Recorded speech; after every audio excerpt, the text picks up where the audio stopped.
What is up, everybody? Happy Friday! Welcome into the Nick Club Wrestling Happy Hour. I am one half of your host and your virtual bartender, Mr. Nick Teodoro. Joining me, as always, is my co-host and tag team partner in life, my wife, Miss Nicole. Nicole, what are you drinking? What are you thinking? You know, my signature Tito's cranberry and orange juice. What about you, Mr. Nick? I need you to tell me what you're drinking and our three things for this week. Mr. Nick is having his usual red wine, Seven Oaks as usual. I have first round King of the Ring, first round Queen of the Ring, and Anarchy in the Arena returns. Let's kick it off and get it started, everybody. Get into with it. The King of the Ring.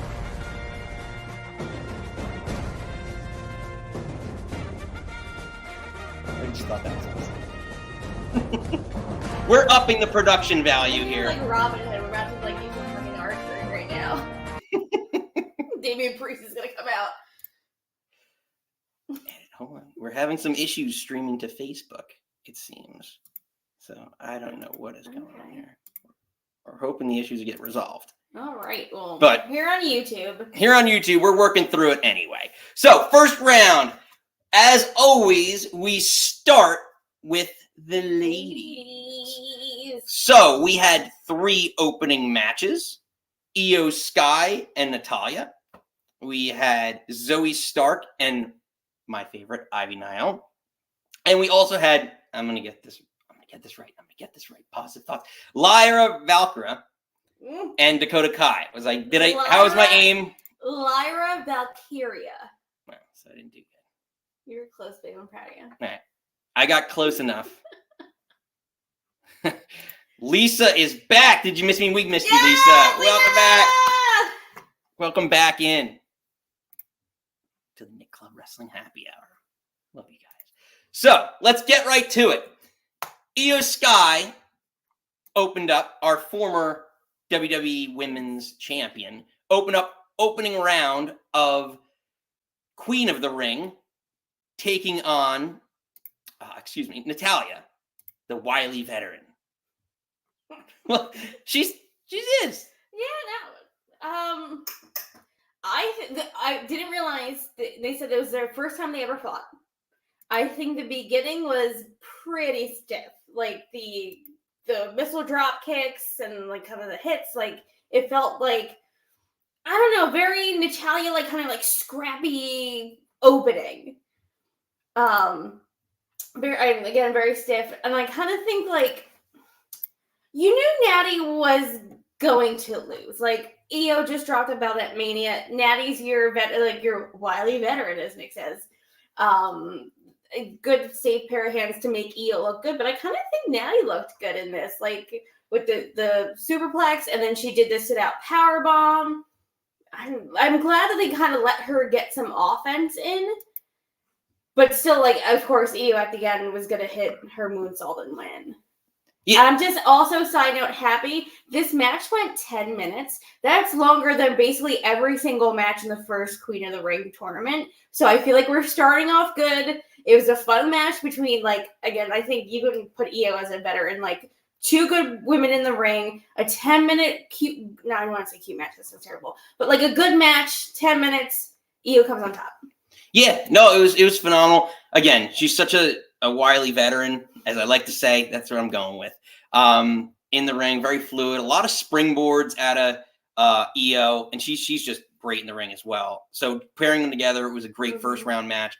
Yeah, again, you knew Natty wasn't. You knew Natty wasn't going to win him, but it was still a good match. I love the end too, with the reversal of the sharpshooter into the corner turnbuckle that set everything up. That was brutal too. Her face is like, ah. Yeah, so it was a very nice start and to the match. Again, no squashes in any of these matches. There weren't any squashes.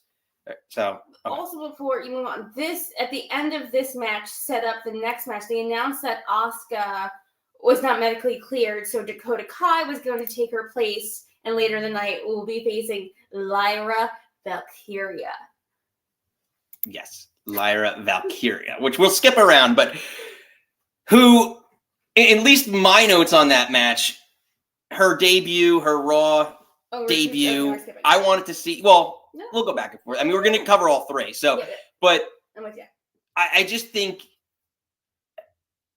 she very generalized, vague match. I was hoping a little bit more to see more out of her, like what her character is, what her skills are in the ring. She seemed very generic, just with feathers. So I don't know. I didn't like what she was putting down. I wasn't a big fan of that, of her work, and even her finisher looked kind of rushed and awkward. I don't know. It didn't. The match itself didn't do much for me. I don't think it did much to put over anybody. I don't know where she's going to get a push out of it, but yeah. And I feel bad for Dakota Kai too. It's like she's getting lost and all this stuff. I have a lot of feelings about this match, and I will try to keep it short because I know Nick thinks I talk too much. Oh, stop. Shout out to Botchamania.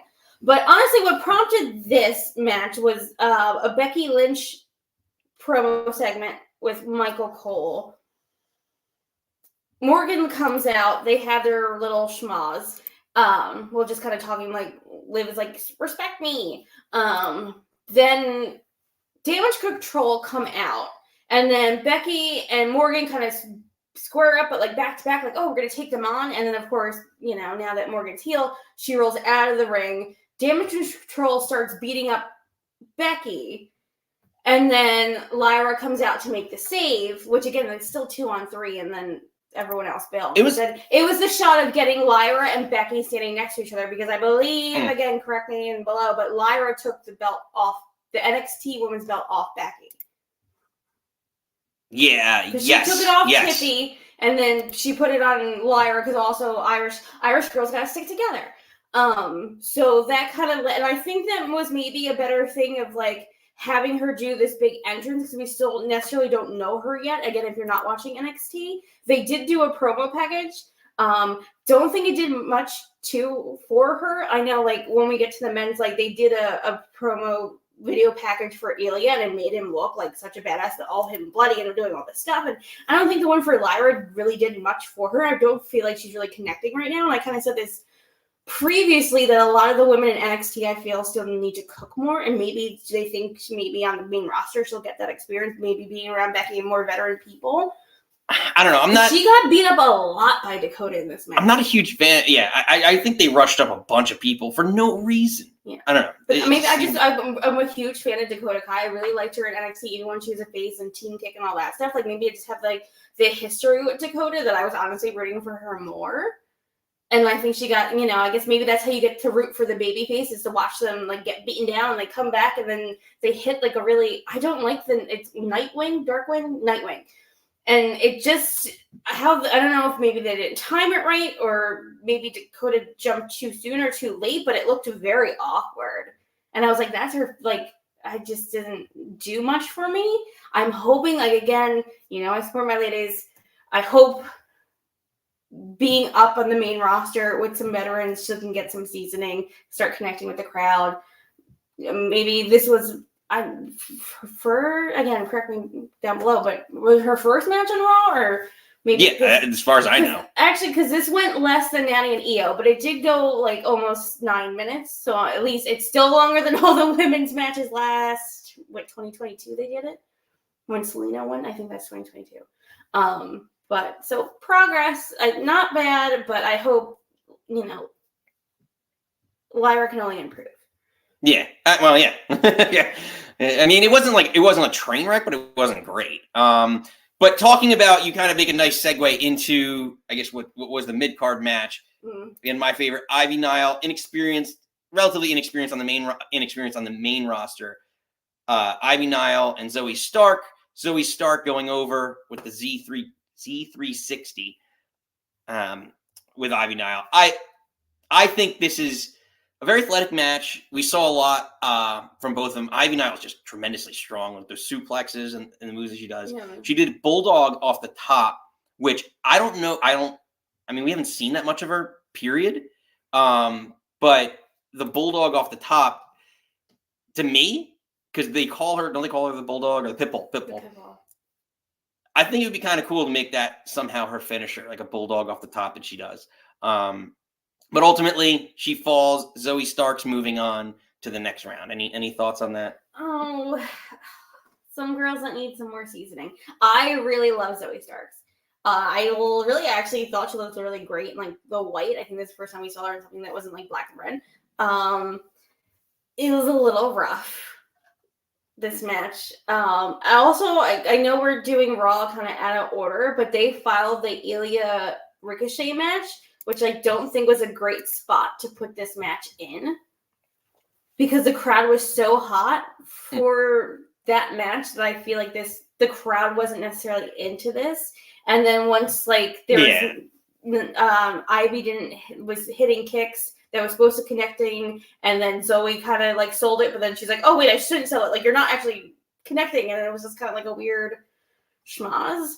I really like the Z360, and again, like I said this before, you get like someone that hits it, like when Rhea Ripley sold that beautifully. Like Trish Stratus didn't really do it. I don't know if Nivy was kind of like in between these. I think there's so much potential in the two of them. I don't think Zoe's gonna win Queen of the Ring, but I hope this puts them on a better platform. I hope they get more TV time. And again, it was more than the other year, but less than Io Natty. So I don't know if that played into it. I don't know if something got cut, but like I wasn't a great match, but I'm hoping future like they can go up, because I feel like the potential for two of them is so good and so there that I'm like rooting for them to like. I hope in like 5 years we're like, oh my god, like Zoe's a star. I really want to see Ivy Nile as a heel. I think when they do this Chad Gable thing, the Chad Gable stable, that's gonna be trending. The Chad Gable stable. I think that's it, because I'm Team Zoe and you're Team Ivy. Yeah, and so I think once that she turns heel, I think she'll be a really, really good heel. I don't know, I think she'll learn to talk better. Like I see her being like just a smaller Brock Lesnar. Yeah. Well, also coming out of this, it'll be Lyra and Zoe next week, which makes me a little nervous. Well, and then you got the opportunity, make the most of it. You're on a good stage, right? True. So, any last thoughts on Queen of the Ring? Let us know what you think in the comments below. I don't know if you're seeing that for later, but I know you have the ones that are supposed to be tonight for SmackDown. Do you want to just bring up the ladies and maybe because you're saying who will win Queen of the Ring? Or our SmackDown latest. So tonight for SmackDown we have not to interrupt you, but also maybe afterwards because they announced on Raw that there's going to be 2 matches. For one men's, one women's match that is going to be on the house shows. So Shayna and Zelina Vega, which I feel so shitty because Zelina won the first one, and now you're putting on her. Yes, Lisa. Hashtag Chad Gable stable. We're getting that trending. We're trending that, and I'm going to patent it. I know we haven't. And then sell it to WWE. That's going to be a good triple threat match, and it will fund our podcast. But I just feel bad that she won she's the reigning defending Queen of the Ring champion, I guess, and she's on a house show loop. Yeah, well, I think she's going to get the win there and then move on to Io. Do you think she's going to beat Shayna?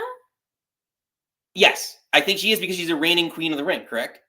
She is. That's why she's on. So good storytelling moves her into Io, especially if Io, which is my prediction to win this. I think Io, upon losing the WWE Women's title at WrestleMania, I think this is her next step, is to give her Queen of the Ring. But that's the way you do it. The old Ric Flair, to be the man, you got to beat the man. To be the woman, you got to beat the woman. Same thing. I think she's going to beat Selena. Selena's going to get the win, and then you just beat the old queen to become the new queen. Well, I'm sorry. Who are the SmackDown people tonight? Sorry. Yes. SmackDown, we have Bianca Belair and Candice LeRae, but again, which means Jade Cargill's in it. So Jade Cargill and Piper Niven. That's going to be interesting. That'll be an interesting match. Naomi and Nia Jax. Your favorite Nia Jax. Nia Jax. We're going to get that trending. Hashtag Nikki loves Nia. Oh, don't you dare. Get it going. No. Hey, Tazzy. Welcome in. What's going on, party people? We're getting ready. If you don't know, Tazzy's got a channel as well here on YouTube. Subscribe. He's got an awesome watch-along party. No, Nikki doesn't love Nia. Move on. So who's your pick? I don't know. I mean, you have a lot of really talented, like with Bianca and Jade. Nia Jax could win it. She could be queen. I think I'm honestly surprised Tiffy's not in it. So I'm thinking if Tiffy's not going to be queen in the ring, then she's going to be Money in the Bank winner. I think Tiffy needs one of those things. I don't know. I think it's as much as. Yes, Steven, there was. Sorry, we're gonna get once I get. And Tazzy's here, so Tazzy, I'm going to call on you on this one. You're going to have to teach me how to get a poll in here because there is going to be. Nikki, you should start that. Start that hashtag. No, Nikki loves Nia. No, I'm sorry. I'm not a fan of her. Moving on from Nia Jax. God, Lord, I can't say that. So, again, I think it's Tiffy's then going to win Money in the Bank. I think as much as we like Jade Cargill, I think it's going to be too early. I think not that Bianca needs it, but I think I would like Bianca to do it. I don't know if there's anyone on really Raw that we just talked about that I'm like, ooh, I guess again, like you said, Io. I don't know. I'm more intrigued by the men's bracket than the women's at this point. Tazzy says, I think Tiffany will win Money in the Bank. Yeah.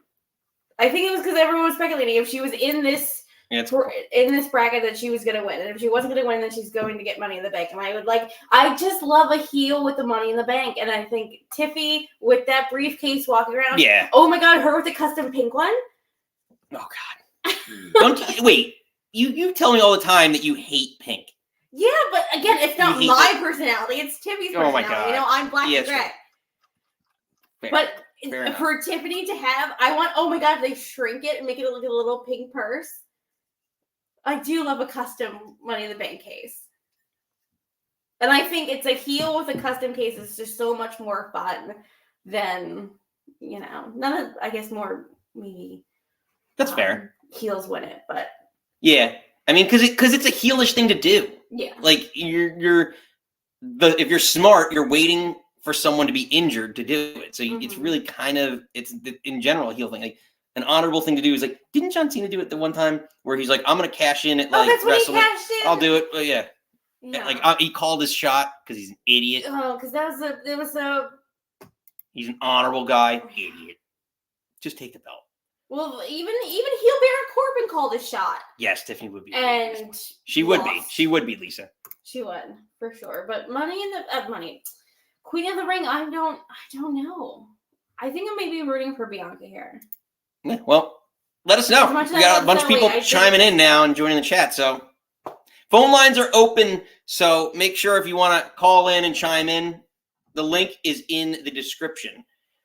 So we're going to open the phone lines up pretty soon, around another 15 minutes or so as we get through our fun topics. But we started with the ladies and we move on to the men, where we saw Jey Uso fill in. Well, Finn Balor had an opening round match originally scheduled. Mm-hmm. And, all right, take it away. I'm sorry, babe, I love your butt.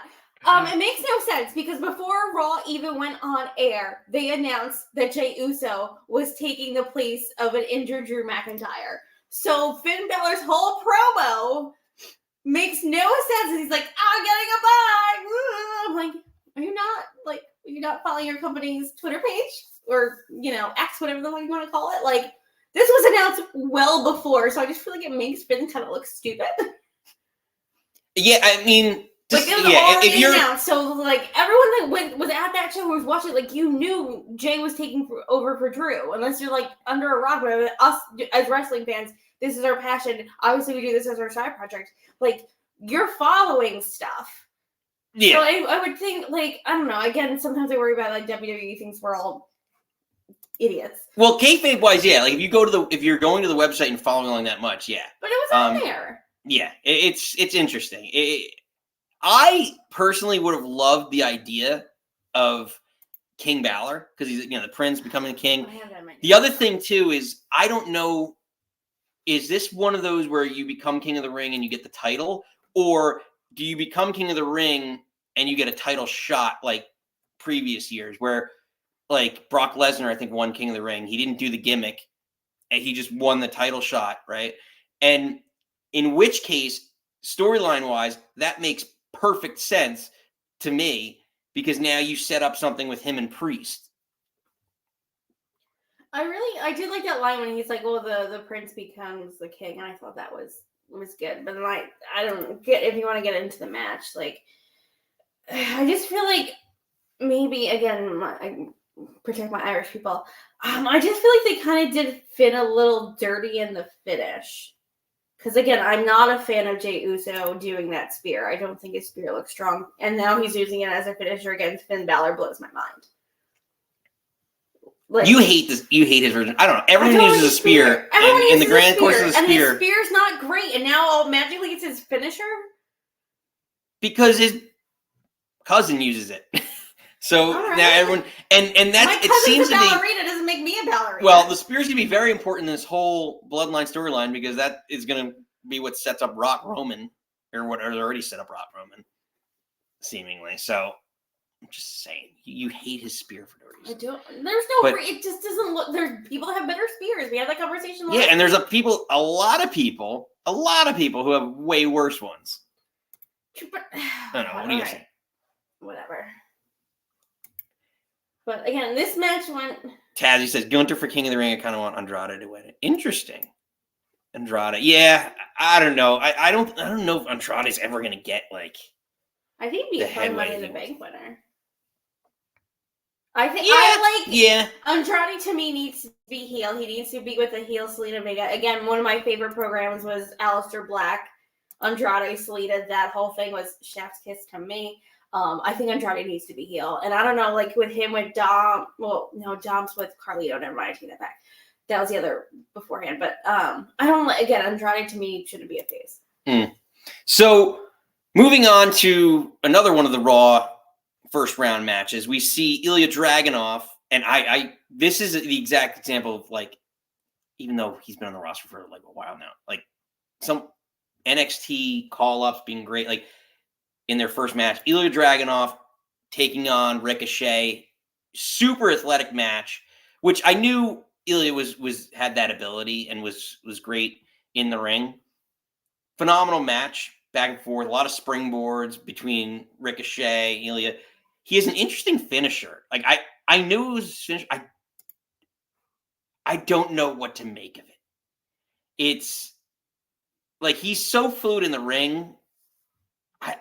It's cool how he hits that finishing move. I forget the name of it. With the H-bomb or the the H-bomb. H-bomb. That's what he calls it. As you see in the picture, like I just don't know how I feel about it as like a finishing move. It's cool. It's always one of those things like punches and like. I don't know. Maybe in Marcus, I just hate like punches as finishers. I don't know why. So for me, that's the only thing that I was hung up on in this match. But the other thing is, we also saw over the course of WrestleMania season, the weeks leading up to WrestleMania, Ricochet was beating down Judgment Day left and right. He was the foil to Judgment Day. And now he loses in the first round of the King of the Ring tournament. Like, can the guy catch a break? Like, I know Dragunov was just called up and just drafted, but to me, like, Ricochet needed the win. You could play off of as like a rookie against a little bit more of a veteran talent. I love Pretty Ricky. I really do. But he's kind of like your Natty at this point. He's that safe pair of hands that look good and make you look good. I don't think he's got that speed.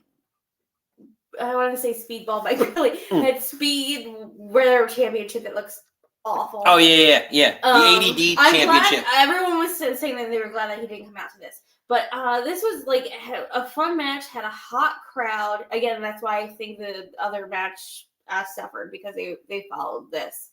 I think it was a hot back and forth again, but I think Ilya needed the win here. Like he got called up to Maine. I feel like Ricochet can take a loss. Again, he's lost a bazillion times, and he comes back, and him being in this tournament or him being in a ladder match, like you, like, oh yeah, look, fucking Ricochet. Of course he's in this or doing this. I think your big call up, and I'm thinking, I want to see again Gunter Ilya 2 Electric Boogaloo. I don't think there was a doubt in my mind that Ilya wasn't going to win this, and I think again his promo package or video package before this made him look like him being bloody and being crazy. Like, Tazzy disagrees with me. He loves it. He loves no, the so H-bomb. I know you're. Sorry. I agree with Tazzy. I think with you, I think you're old, like thinking of like Big Show just doing a punch or whatever. I think with him his opponent laying down and him just going down into the mat, I think that's more force of him, like more of his, obviously his whole body is coming down on you. Yeah. I think that's more than just Big Show going like. Ugh. No, that's the one thing that, and to their credit, you've seen it more and more in the last 5, 10 years plus with UFC, MMA. It's an MMA type finisher, like where, like even like Karrion Kross was using that at one point in time, where like I think more in Impact to set up his like straitjacket finisher or whatever. Yeah. But like it's like a blow to the back of the head. You start to see that, so I get it, and it's maybe more of a realistic finisher in things, but I don't know. I like how he hits it. He hits it really good. Like when he hits it, the sound it makes, everything looks great visually. So I don't know. Maybe I'm higher on this match than you are. I think there's so many like fun spots into it. Like I love when Ricky hit the moonsault and then Ilya hit the belly to belly and like Ricochet just bounced off the outside. It was crazy. A lot of stiff stuff like the Hurricane Runner from Ricky. The corkscrew plancha that also, everyone goes crazy for. The lariats and stomps from Ilya. I do like Ricochet did the lion salt that looked really great. But then, you hit 2 H-bombs. Yeah. I don't know. So I think it's a fun match. I think I would love to see them go again. Maybe I'm just more of an Ilya fan than you are. Yeah, I think so. I want to see him I want to see him with Imperium, which brings us to the main event of Monday Night Raw, which saw Gunther, the Ring General, overcoming a banger with Sheamus. So this is Gunther Sheamus 4, to be correct. Well, overall thoughts. Fourth singles match, though, right? Well, they counting the triple threat. They were referring to it. I think it was the 4th time. But I guess triple threat. I'm not 100% sure. To be perfectly honest, but again, these two guys just beat the living shit out of each other. You literally saw Gunther's handprint on Sheamus's. What was it, like his upper back area? Yeah. Just on his back, and then the announce team made note of it. Later in the night, or as immediately as it happened, you knew. I mean, any Gunther match is going to have a shit ton of chops. Yeah. That's just the way it goes. So. We were corrected, Steven. It's 3. Got it, Steve. Thank you, Steven. On it. But also like he did like his beat to the barn. He actually did 17 instead of 10. I don't know. I think it was a good back and forth match. Like obviously, to me, Gunther was gonna win, but they targeted the knee, which I thought was great. Because now I think he's doing more that's like that one leg crab submission. Yeah. So like Kaiser getting involved, getting him on the rope, and I think it's a fun one when the referee's like, "You're out of here!" Like that's always a fun spot to do. It's just tough when I don't know. Again, it's a question what I like about Gunther is that even though I know he uses the powerbomb a lot and he uses his Nosferatu splash as a finisher. He didn't do this match, but. Again, he always wins in different ways, which that's what I really enjoy. But I guess that's maybe the gimmick of the Ring General. But yeah, when we talk about who could win King of the Ring, he is my pick I think the ring general becomes the king general. I think because he hit he did the first power bomb into the crab, and then like Sheamus got the rope break, and then there was some more back and forth, and then he got him as a half crab again. Yeah, and then I think it was interesting because again, it's like you targeted the knee so much and got so beat down. I think this maybe protects Sheamus. Like I don't know. I think tapping out is a little. I don't know. I'm glad. I can't describe. Like, I'm glad he tapped out, if that makes sense. No, I get it. I'd rather him pass out. I don't know. I hate a babyface tapping out, but I get it. But it's starting to happen. We're seeing it more and more. So. I think because there's so much history there, and him just coming back and then trying to protect his body, and then like him, just targeting that so much. And like, would you rather tap out to protect yourself in the long run, or let me pass out 5 minutes later and then really mess up my knee? Right. So maybe it's more self-preservation. Yeah. And that's what I was trying to come across, more self-preservation that, I'm going to live to fight another day. Like, this is not our last rodeo. That's fair. So I will throw this out here. Who will win King of the Ring? I already said I thought Gunther. But the match is looking ahead to SmackDown on the men's side. Randy Orton, AJ Styles, which that's going to be another. I don't know. That's probably main event. I would think that's. I would think that's main, and I really don't. I can see it going either way, to be honest with you. Yeah. I can't pick that one. I think. I'm like, they both lost at. I'm so excited. They both lost at Backlash. So yeah, I'm not sure. Like, I could totally see it either way. I also think I'm thinking big picture about like. Conceptually where it could go, and like when I look at the bracket in the next match, which is Angelo Dawkins, who's filling in for an injured Bobby Lashley versus Tama Tonga, assuming, and I'm not sure if they're in the same like next bracket, but like I don't think Tom is losing his first singles match. Like we said, he wasn't going to lose his first match. I don't think he's losing his first singles match either.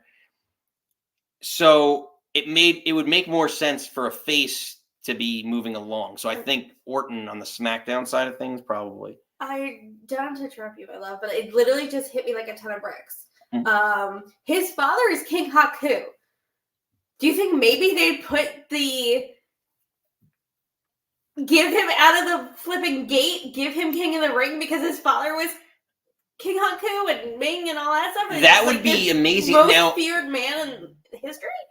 That would be crazy, and that would be a great push. And the other thing is, well, and here's a wrinkle that, and I don't know that it would alter much because it's so early on in his infancy in the bloodline, but like the fact of potentially he could be King of the Ring, and it's like the whole royalty, the bloodline angle. It's like, well, I'm a King of the Ring now. Like, so it just adds another wrinkle and layer to the whole storyline. But it's a little too early, I think, for that. Because I don't want to see him beat Gunther. And I think after losing the IC belt, like having the longest reign ever, like I feel like you need to give Gunther something. So the other match, just to clarify, is Baron Corbin, who's ex-King of the Ring, and Carmelo Hayes. So you do have, an up-and-comer, a new NXT star, but like who I think Melo is going to get the win tonight. But you have an up-and-comer, former King of the Ring. Yeah, the SmackDown side of the bracket. Maybe that's a wrong choice to put Tama in. Because I think it'd be fun to see either Gunther Melo it or see Ilya Melo again. How crazy. I don't think we'd see this, but just the tease, because it is heel, but like to see Gunther in the finals against Tama Tonga.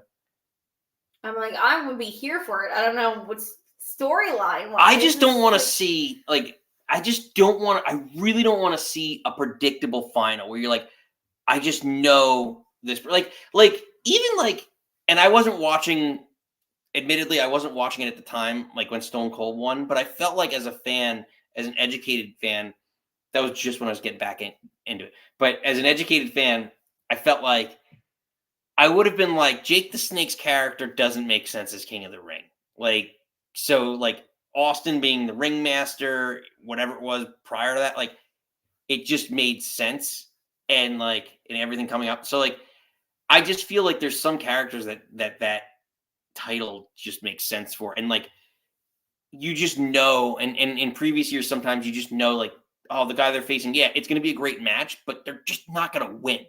And like I like the idea of like not knowing who can come out on top, and I think that suspense and that question always what keeps us interested as fans. And like to have Tama Tonga in the finals, and his father was a king of the ring to try and be the heir apparent, and Gunther, who's the ring general, again, two heels, but they have their own, like Gunther's got kind of a faction to back him. It would be a cool story. I guess I would need to look, because obviously not on WWE, but did they have an indie match at some point?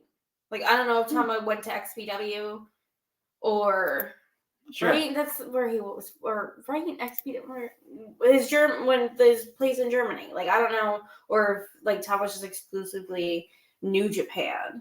Mm. I don't know. Someone you'll correct me down below, I'm sure.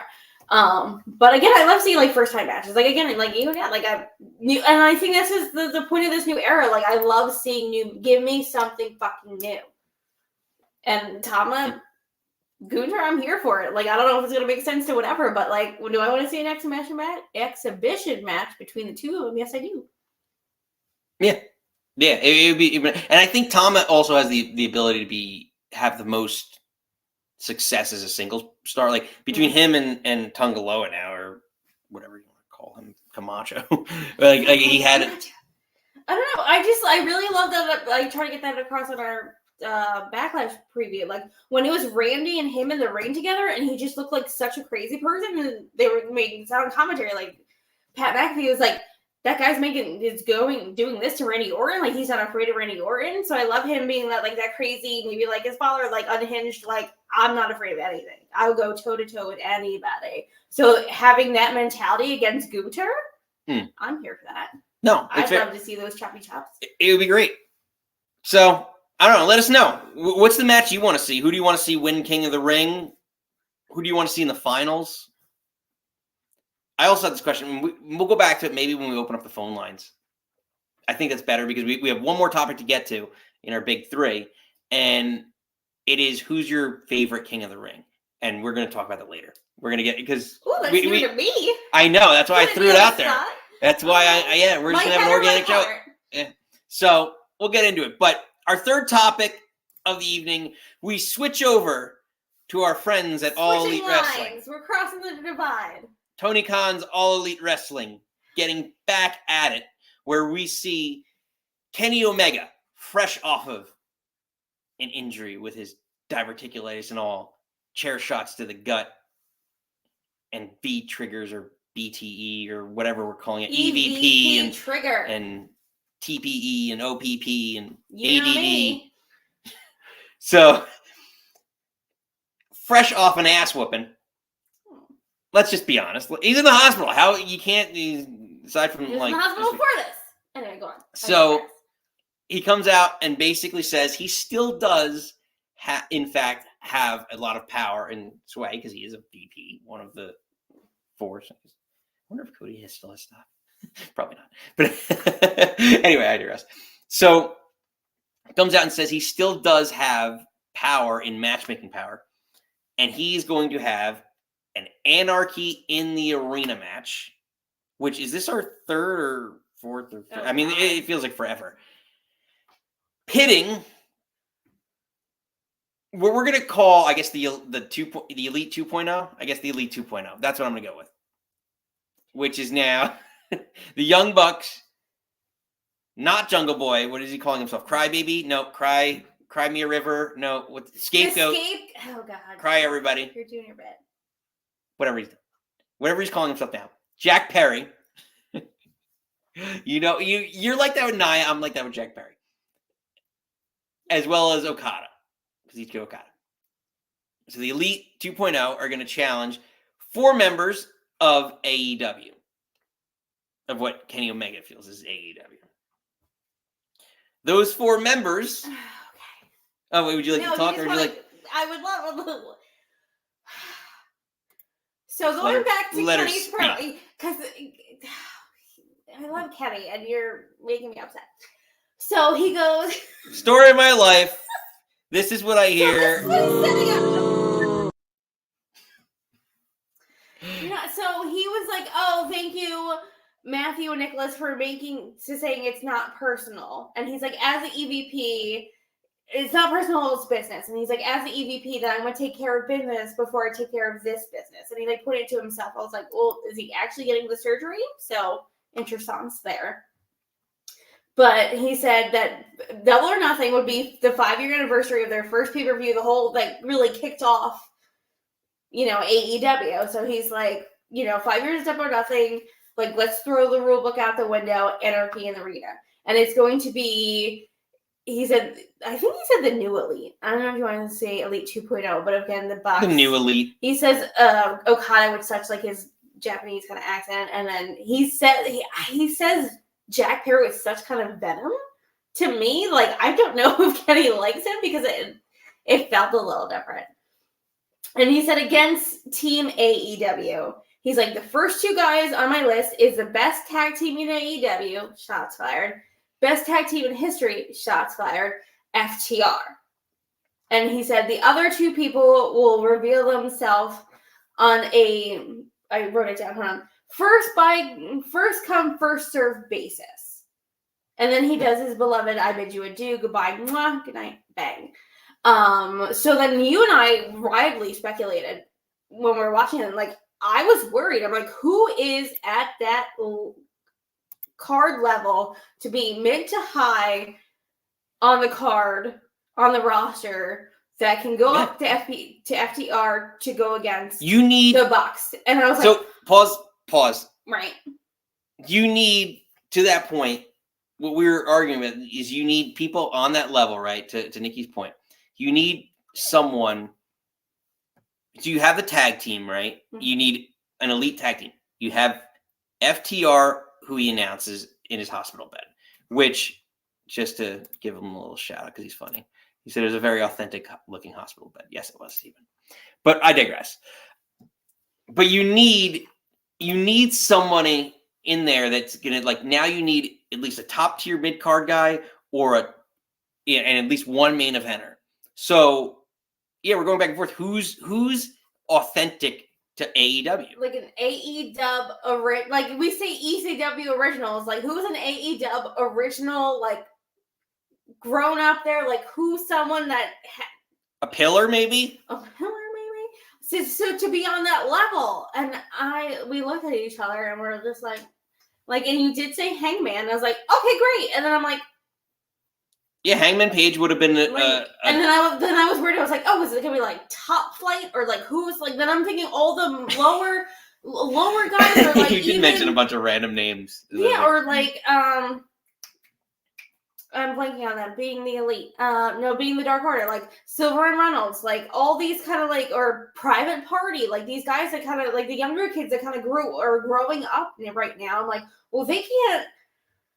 It's who is that mid to up card that's AEW original? And then I mean, you have name so we thought about. So here's a couple of names we threw out. So we had Hangman Page. Mm-hmm. You said Ricky Starks, just as an upcomer. I haven't fucking seen him. I said Jon Moxley is one of the guys who but again, turned he the tide. Debut the 5 years ago. Right, so he's one of the originals ish. From there, so that Moxley was a name.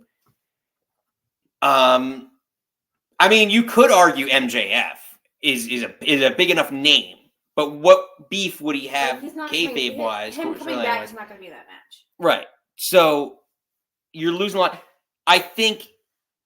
And what eventually becomes revealed as the match was a little disappointing in terms of. Again, I thought Hangman was a shoo-in and a perfect. Again, I know he was kind of heelish as he left. Turning. Yeah. He was in the midst of a turn. Heel turn, but then took time off. So I don't know necessarily what's going on there. But he did get fired from the Elite, so he would have been perfect for him. Yeah, right. Perfect for him to be, the name to come back. And again, he was a world champion, so he to me should have been one of the names.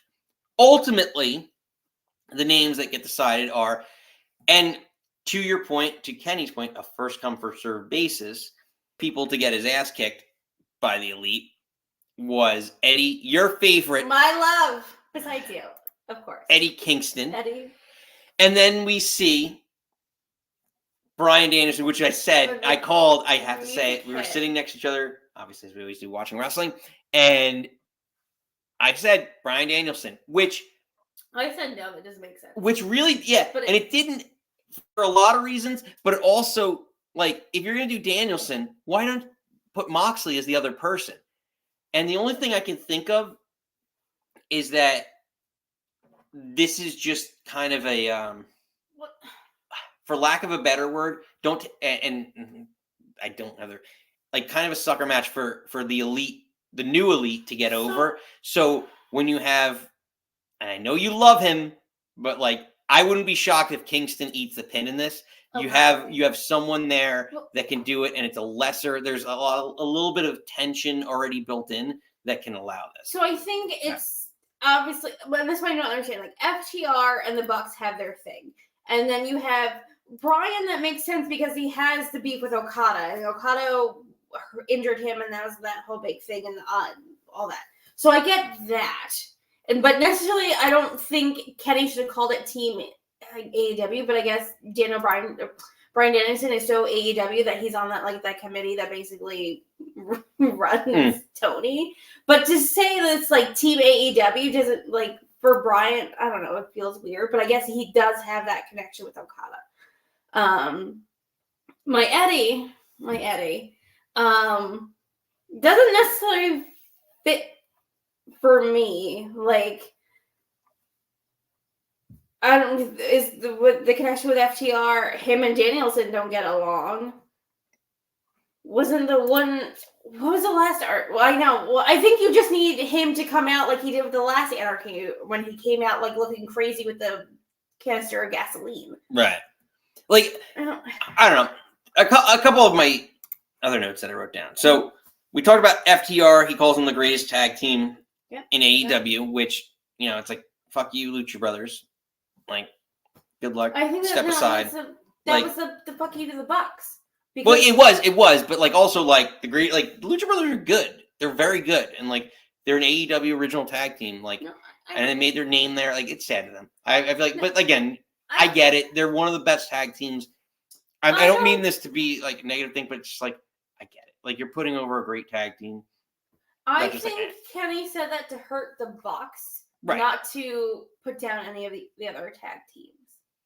And also Rey Fenix is fucking injured again. Well, I took it differently, but again, fair enough.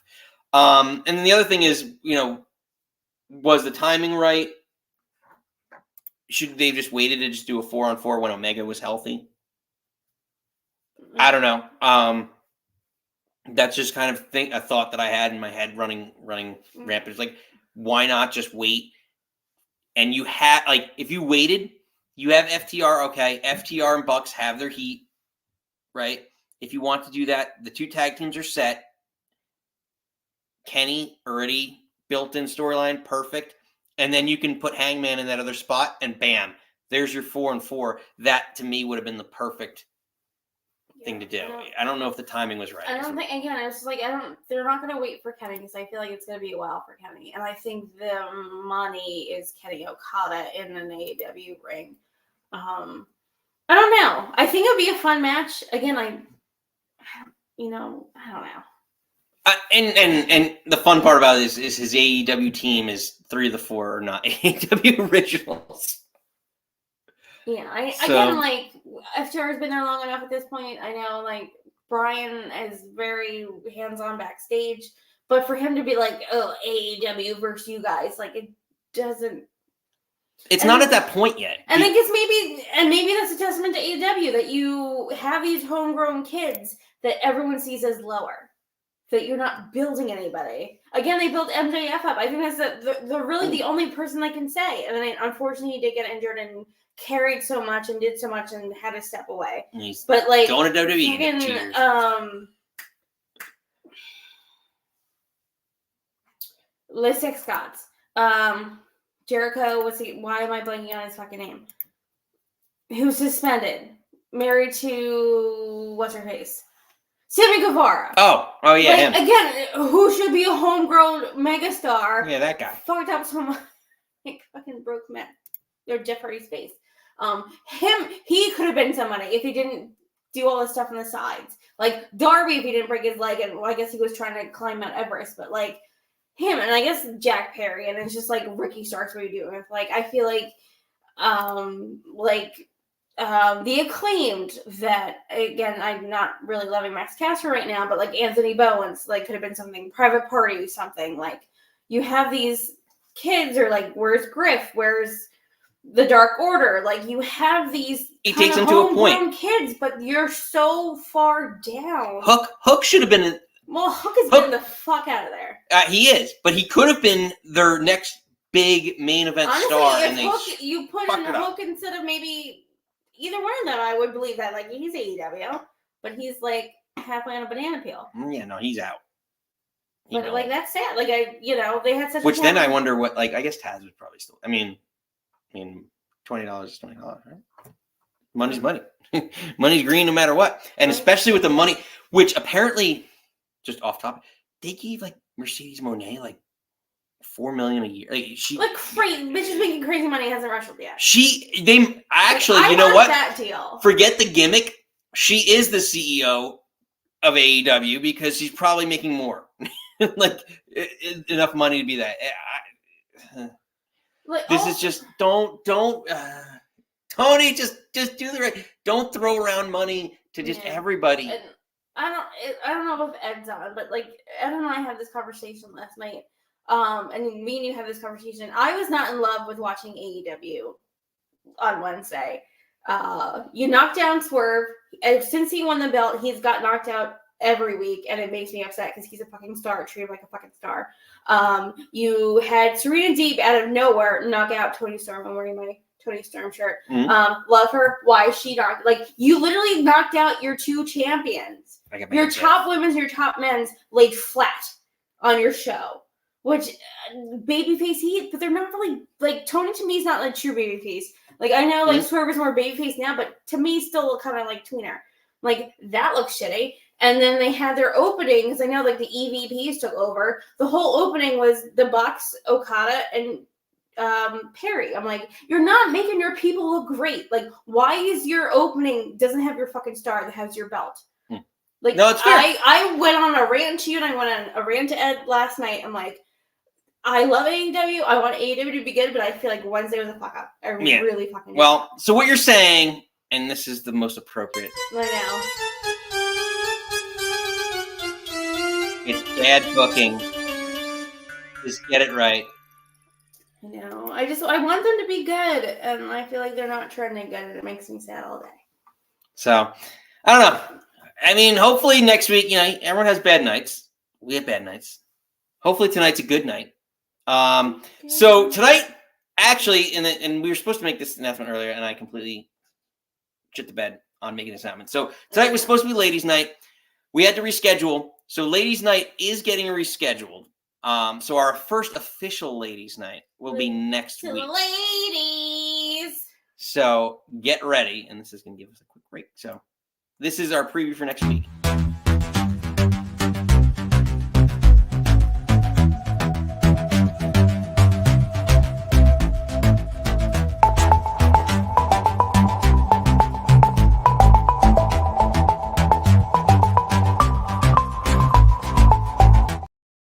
So we got Zoe Sky coming next Friday to the show. So ladies' night, bring it back in. I know. Nikki's going to definitely take the lead on this. So, but we love our women's wrestling here on the Nicole Wrestling Happy Hour. Women support men, support good wrestling, support good peoples. Everyone having a job. More competition makes for better wrestling. Like, was it all high tides bring up all ships? No, like, rising tides raise all ships. There you go. Proper. You got me. I use my cliches enough. But I want just wrestling to be good. Yeah, let's get it going. Like, we've been talking about, we've been watching wrestling for 3,000 years, and I just want good wrestling. I just feel like having your two champs lay flat at the end of their segments looks a little crappy. Yeah, And I like both of them, but I digress. So, with that being said, phone lines are open.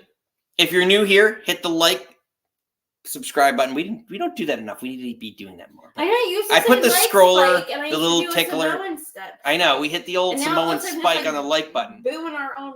And if you're listening live, do it live because we love it live.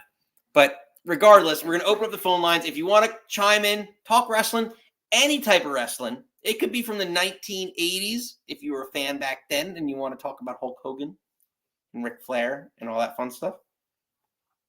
But whatever you want to talk about, lines are open. So that being said, he changes his name every time. He's driving me nuts with this. Oh my goodness. Actually, I'm going to get him. They're changing his name every time.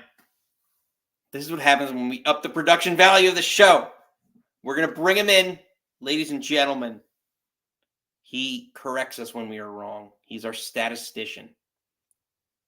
He deals with data. Ladies and gentlemen, Steve. Steven! Steve, what are you drinking? What are you thinking? Is he there? Steven, are you on mute? Oh, no. Steven, get back! No. Steven, get back! No, we lost him. No.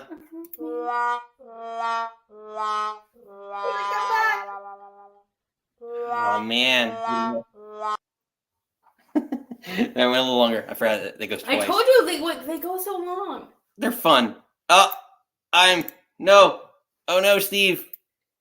All right, we'll try it again. Second try. Steven, don't break my heart.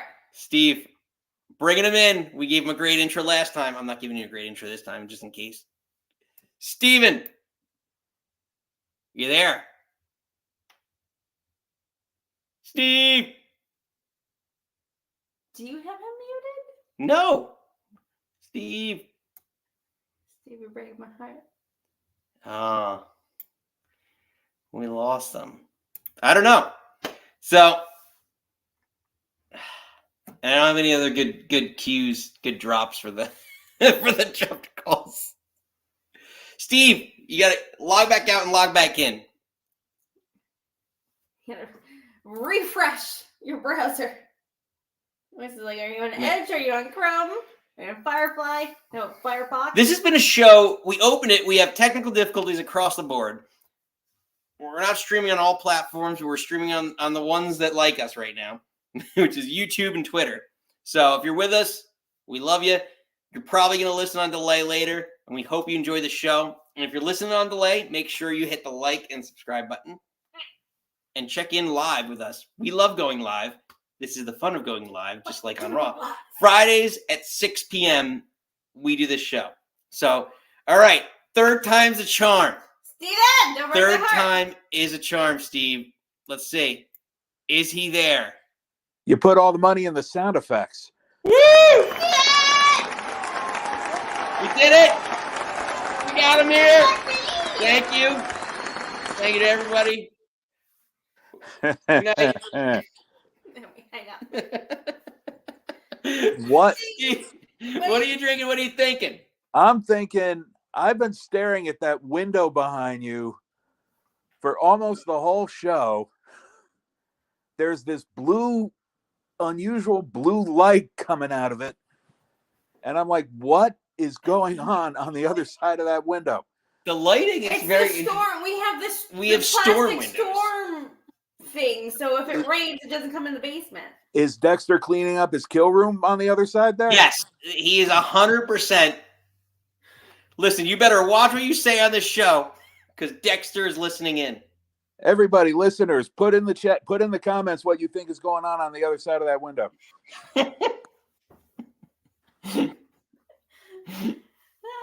Best answer, well, doesn't win anything, but you know. No, I'm going to get this over. First off, I am determined to do a giveaway on the show, and we're going to call it the Mr. Nick's Regift Away. And it's going to be a bunch of stuff. See? Exactly. Nikki said I couldn't get this over. I'm determined to get this over. The Nick Club Regift Away, which is going to start, even though I love him, with Danhausen socks. Oh He's God, giving away all my pro wrestling tea stuff. So he doesn't want me- Stockhausens. Yeah. Well, if you didn't say which company sent this stuff, we get so much stuff and we can't wear everything. Oh. We love it all, but we can't wear it all. So we're gonna give it back to the community, and in this way, this once. Listen, I'm putting this out there. Our goal is to get to 50 subscribers by Memorial Day. So this is gonna be part of your gift package, Danhausen socks. And you know what? If you don't get them, you won't be cursed. So at least be subscriber number 50 and then email us at nickclubwhh@gmail.com. That's our first gift away.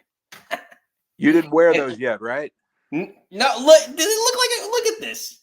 Look at it. It's in packaging. Perfect. Just checking. Anyway, Steve, Okay, sorry, I digress. What are you drinking? What are you thinking?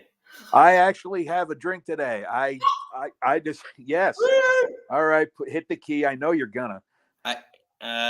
Wait. No.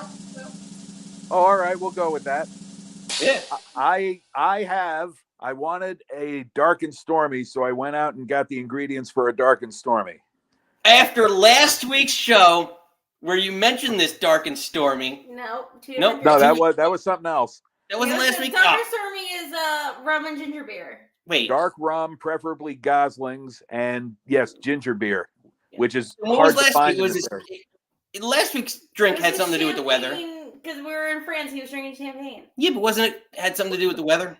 It had something to do with champagne. It was a drink my nephew's wife turned me on to called an Aperol Spritz, which has champagne in it. Not very much, but champagne and club soda and whatever Aperol is. It's like an orange flavored kind of thing. I was way off. But anyway, I digress. Well, Yes. Cheers, Steve. Cheers, Steve. Drink it with us. A lot. First of all, shout out to Dave Meltzer for his annual 5-star rating for a WWE match. Yeah, there we go. And now it's out of the way. He doesn't have to worry about it until next year. Well, he did give like 6. Didn't he give 6.5 stars to Danielson and? Well, that wasn't a WWE match, though. Is that do you get an extra star? Is that the deal? You get an extra, like, it's like a curve. Like, you remember in college? Well, is it? I guess maybe it's like normal. Like, you curve tests. Is that like one of those deals? Like, if you're an indie, like if you're not WWE, you get an extra like half star. I think if you're Japan, you get an extra 2 stars. If you're New Japan, basically, yeah. It's. You know what? And what was funny about that is I thought I liked that match. I didn't think it was 5 stars, but I liked that match. The are you talking about the Osprey Danielson or no? No, the Cody AJ. Got 5 stars. Oh. From the weekend. Yeah. Actually, yeah, I didn't catch that. Yeah. I do. Yeah, I would not give that. It was good, but like again, like old school match, probably like 3.5 to 4, maybe. Yeah, but That I'm sounds very about right, and the crowd helped with that a good deal. Yeah, exactly. Yeah. All right. Second thing, I don't want to see Gunther take on Ilya until at least SummerSlam in front of a big stadium full of people. I agree. So not in the next round of this tournament, not in this tournament at all, really, and just save it. Save it for at least SummerSlam. If you could save it for Mania, that'd be even better. Well, something tells me they're going to do it in the at the Austria premium live event. So you make a good point, but I think so. The way it's structured, it seems like Jay Ilya is the next quarterfinal. So do you have Jay go over Ilya? Well, I think Ilya's going to win because remember Drew showed up during Jay's match and Jay still won. So I think that is how Jay gets eliminated. Every year there's always some nefarious activities that happen in the King of the Ring that eliminate someone that you think is a contender. And Jay, that's 100% what's going to happen. I think Drew McIntyre or someone else is going to interfere in Jay's match, and he's not going to be the King of the Ring.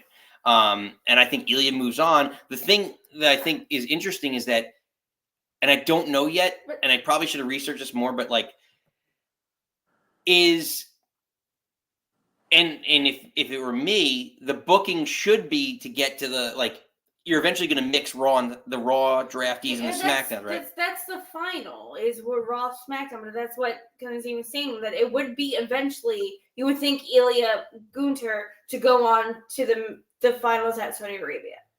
Right, which so then Jay would have to beat Ilya, or I don't see Gunter losing. No, so but to the same point, okay, so then I'll revise my prediction then with that new information to me.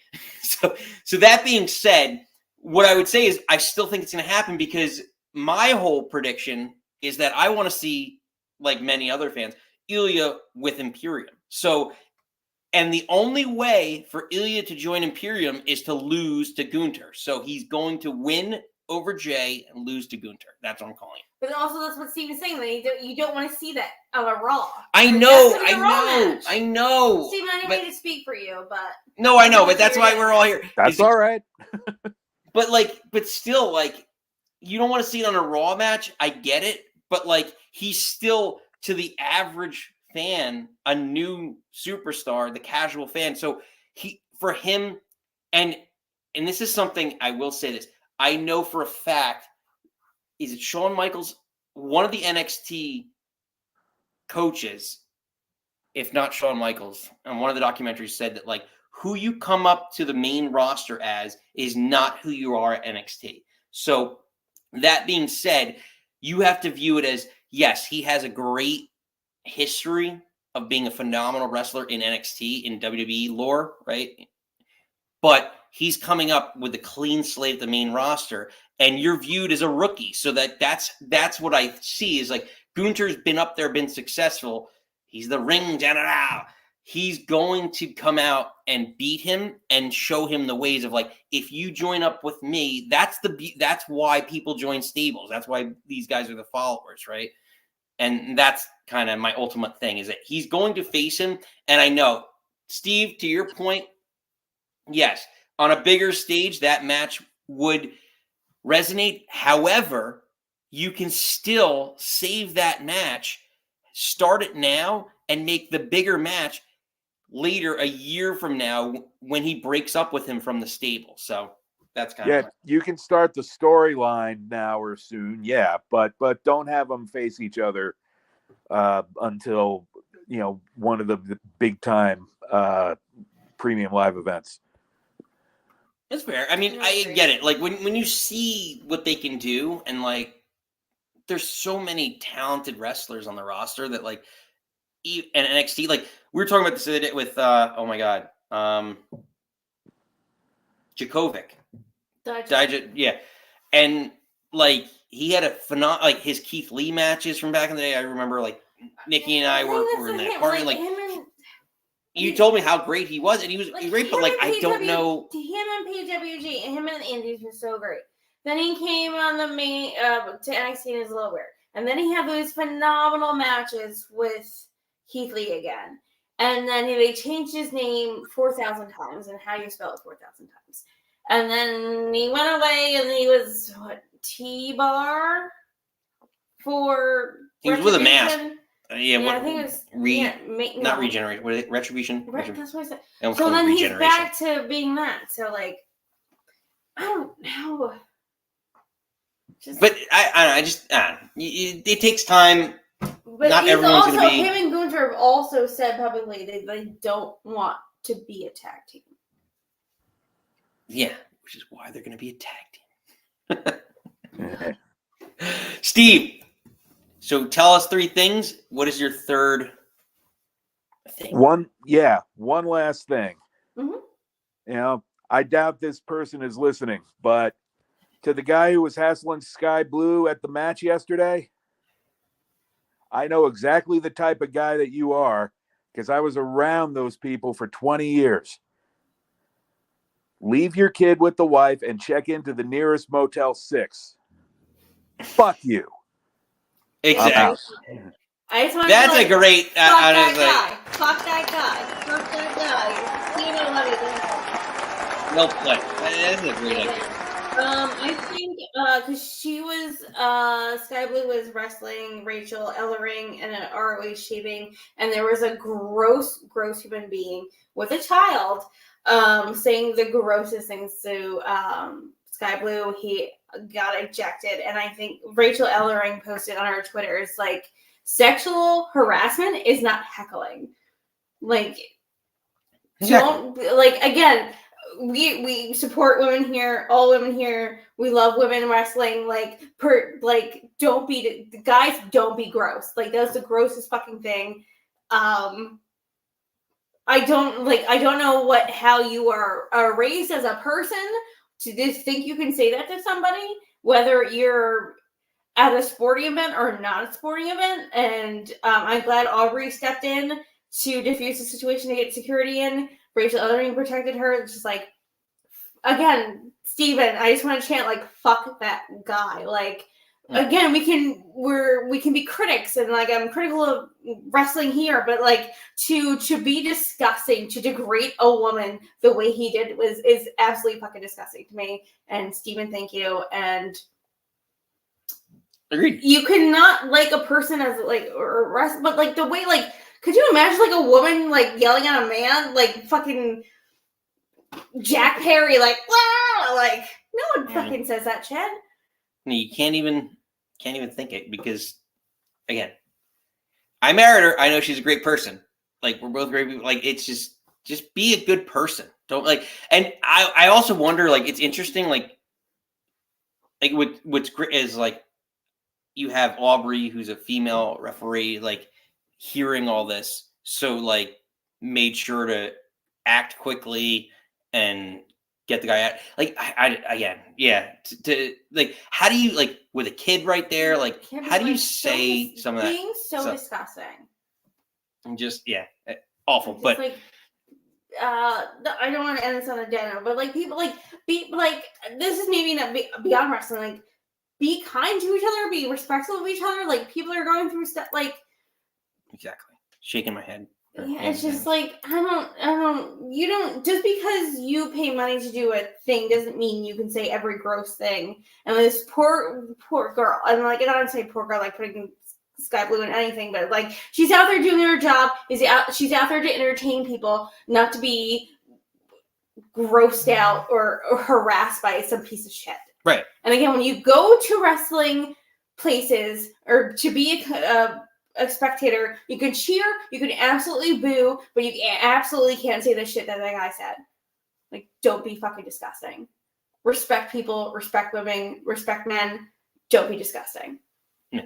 Just love pro wrestling, yeah, right? Like, you're there to see the. I don't mean to cut, but it makes me so angry. But yeah, it's awful to see that, and again, and Sky Blue will actually be at the event, so. Shameless self-promotion, but Sky Blue dealt with that as best she could and phenomenally. And I'm glad everything was handled, and hopefully the right precautions were taken, that guy is banned future events and things like that. But she will be segueing. She will be at the event that I'm attending next week, May 18th and 19th in Middletown, New Jersey. So, shameless self-promotion, DNS Productions, DNS Wrestling Collectibles. Let me get this right. Helping us with Zoe Stark next week. They're sponsoring our interview session. So if you're in the area in Middletown, New Jersey next week, make sure you make the trip. Over 50 superstars, including Jerry Lawler, will be there. We have Wardlow that's going to be there. Sky Blue will be there, like I mentioned. So again, it's going to be a great event in New Jersey. So if you're in the area, stop by and check it out. That being said, any last thoughts, Nikki, before No, I want to end it on the high, because we don't want people to bring us down. This is a positive. Again, I'm not like, there's nothing, Steven. I love you bringing this up, and like, it needs to be said, and like, some you just need to be better, and like, this is our community, this is wrestling, and maybe there's, as we know, there's kind of a dark underbelly of this, and I think maybe not to toot our own horn, but Nick doing this podcast and making it fun and making it light and being respectful of it. Maybe that it gives a little something. I don't know. I'm excited for SmackDown. I'm hope the women matches go longer than 5 minutes. The other ones have gone more than 8. I want to see LA Knight. I don't know. Steven, don't you dare say. Don't you dare. No, it needed to be said. It was actually a story, like, because that's why we do this every. Sorry, but like that's why we do this every Friday. It's like, again, you call in, and that's why the lines are open, is to talk about whatever you want. And if that's a story that affected you and you want to talk about, bring it up. We want to talk about it, because if it's something you saw in the Indies, if it's something you saw at AEW, WWE, like, let us know. We want to hear all about that, because it's the experience. We're all fans here, and that's what the show is about, is just loving pro wrestling and making it better for everybody. Yeah.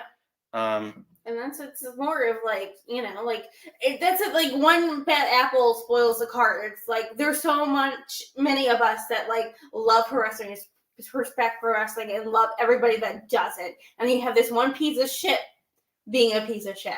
And I feel like we need to come out and speak about this and be like, hey, like that's not us. That guy does not represent us. Like, we love and respect every single person that walks into that ring and performs. Exactly. So, that being said, it's been a great show. We appreciate you all. Love talking to you guys. Coming out, listening, working through all our technical difficulties. But yeah, nice hanging in, guys. It's been next time, it's been a day. Will be better. But this was another great Friday night. We can't thank you enough. This makes Friday night so much fun for us. We've made this part of our routine every Friday. We talk wrestling every day.